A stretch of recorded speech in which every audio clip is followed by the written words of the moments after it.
Spent a lot of time, and especially in the last week, talking about road safety, pedestrian safety. The city spent $500,000 last year on a pedestrian safety fund.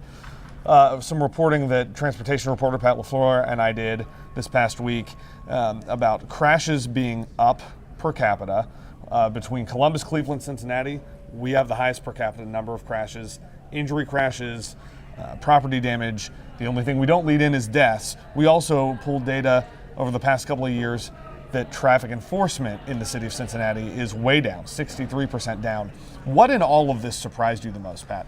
Well, I think what surprised me the most was probably how vivid a picture it painted of what Cincinnati's streets are capable of doing, not just to motorists, but to non-motorists especially. That really stuck out to me, not only just as a non-motorist, but myself, but the numbers are way higher.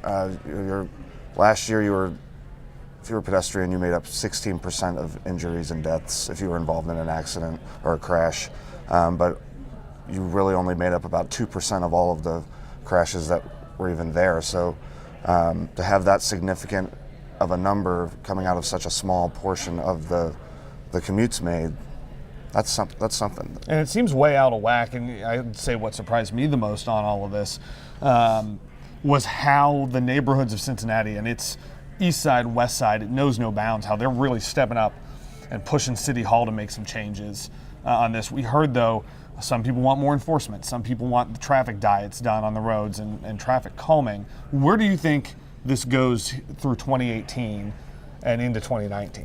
Well, so we have a whole new city council, right? 3 new members, all 3 of which are very vocal on a lot of these issues. And what I think we're going to see this year is I do think we'll probably see that $500,000 pedestrian safety fund continued. That had pretty wide support on the last council anyway. And we're going to start seeing these engineering choices being made where they're going to start installing new signs, they're going to start installing new lights.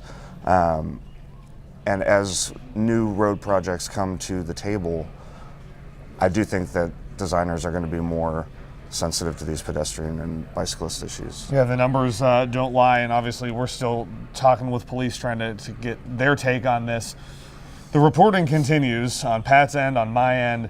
These stories aren't going away anytime soon. Unfortunately, we still have people getting killed crossing streets in the city of Cincinnati. And that's kind of the common denominator that we've seen so far, is that's what it takes to see some change, unfortunately. And we heard a lot of people lament that in our reporting. You can read the full story, see all of the data we pulled. It's up right now on WCPO.com.